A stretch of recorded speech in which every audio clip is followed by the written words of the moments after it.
Okay, hey there everyone, and welcome to this video series where I'll be showcasing Doom 2 sets of levels called Stardate. I will be your gameplay commentator and will be taking a look at the UVMAX demos I recorded for those maps over the past few weeks.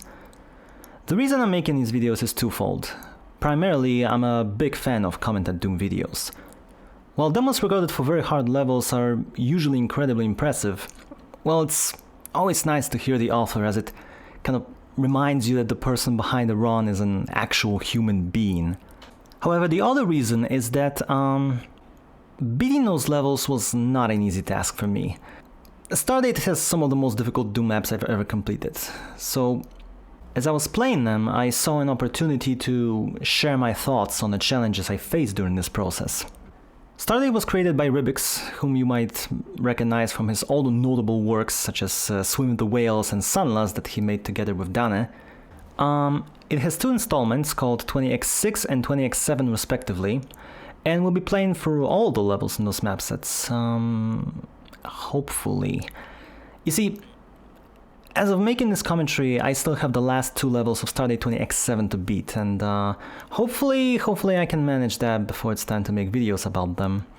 I will also be skipping the secret levels because I don't really like them, to be quite honest. Stardate 20x6 came out in 2013, and according to Ribbiks, it's a distillation of what he was looking for in Doom gameplay at the time. The first thing you're gonna notice is that there's a lot of purple everywhere. Just about everything has this lovely color, including some of the projectiles actually, which is really nice. Our journey will be taking us through strange alien facilities, underground passages, space stations. All the demos are UVMAX, which means that we're playing on ultra-violence difficulty, finding all the secrets and killing all the monsters. 20x6 contains 7 levels, and in this first video we'll kick things off with Amethyst II. No time to waste in this first area, let's grab the chain gun and head outside. I like to rush things a bit at the start to get the double barrel shotgun as quickly as possible. We can leave those Hell Knights alone for now, they're not really in the way, and we have to clear this corridor first. There's a rather obscure secret here with a plasma rifle guarded by an Archvile and 2 Revenants. You have to press this completely unindicated light to unlock it. And yeah, this encounter isn't very difficult. I tried to land a couple of hits on an Archvile before he teleports away, then finish him off with a plasma. This level in general is pretty straightforward and tame compared to the other ones, but I like it. It's a nice opener to the map set. Easy, enjoyable. Our main objective here is to get access to the caves, and we need a red key for that. The key is actually visible right at the start, but I never really look at it. That's actually rather unfortunate. In most of these demos I play purely for survival, so I don't really take time to appreciate the visuals and details of the levels. Maybe in later videos I'll splice in a couple of bonus shots of me, you know, running around levels and pointing out some of the interesting things that I glance over in the demos. But we'll see about that.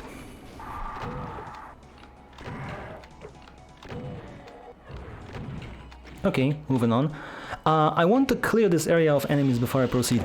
These imps on the cliff are particularly obnoxious. I could have provoked more infighting between them and Hell Knights, maybe Cacodemons, but it's just faster to deal with everything on your own. We also see this alluring sphere at the top of the cliff, and we'll collect it in a few moments, it's a secret. So yeah, this is pretty boring, but we really have to get rid of those guys, because otherwise we'll just keep running into their fireballs.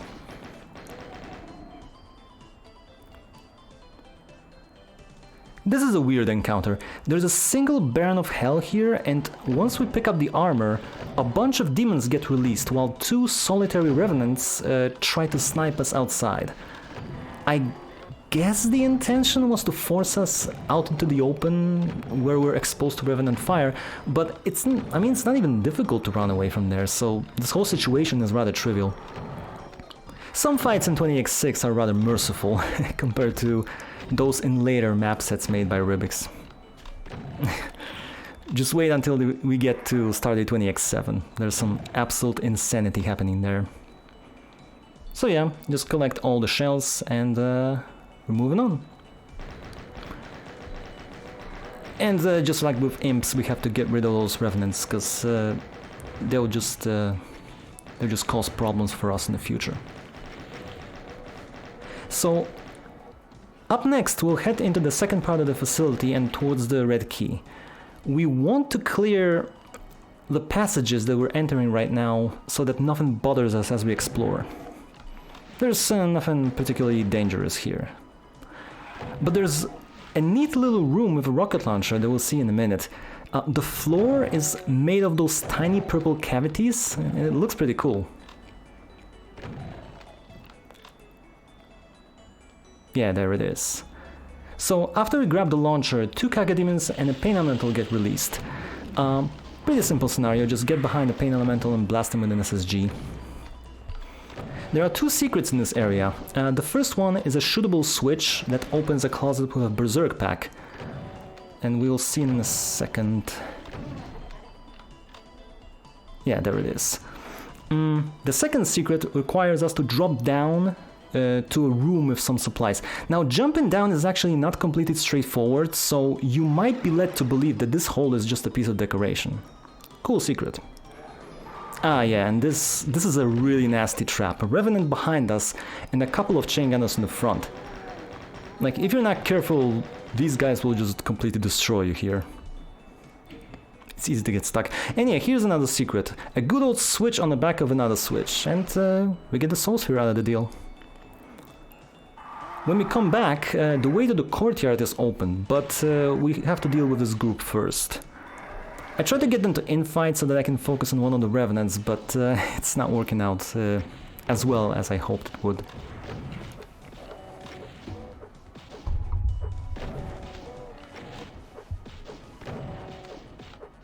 And it's over.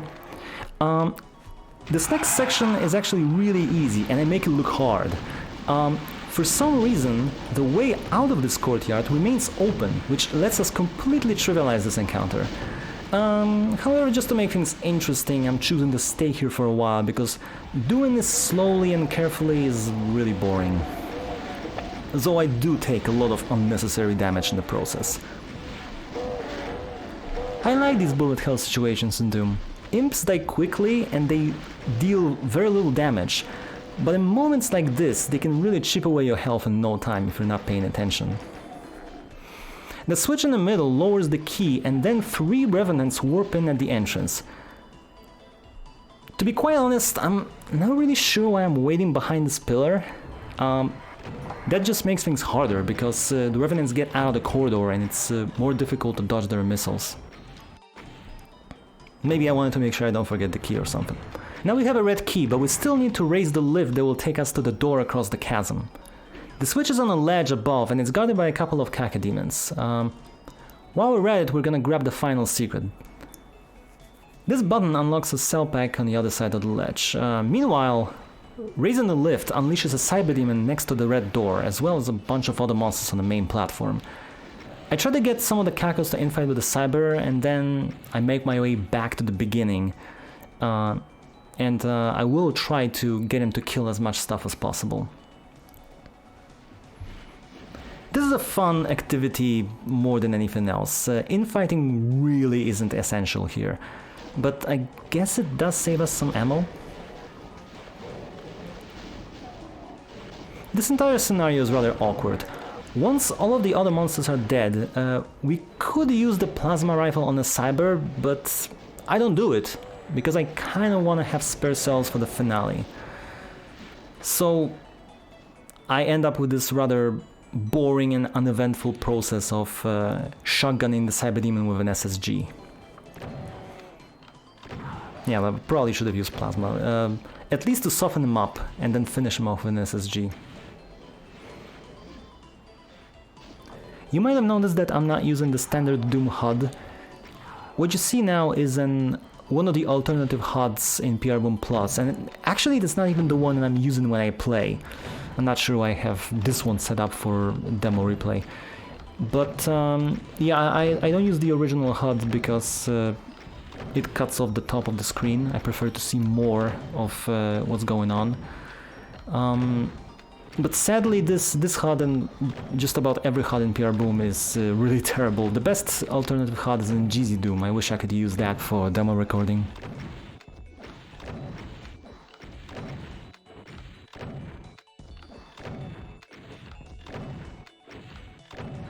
And he's finally dead. So all that's left is the finale, and it's actually pretty tricky. It's surprisingly easy to die there.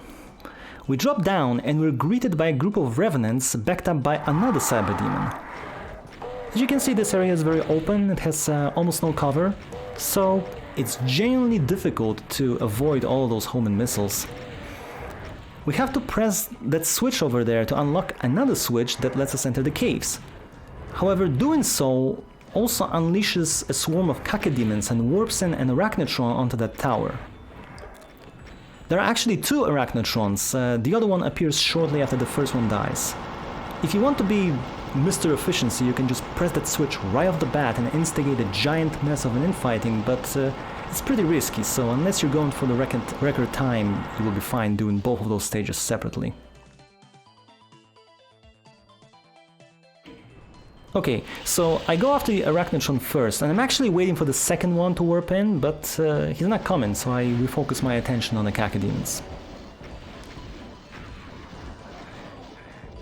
I actually handled the cacodemons really badly. I get hit a bunch, getting damaged by my own rockets. I should have played it safe with the shotgun, but I guess I just wanted to get this over with as quickly as possible.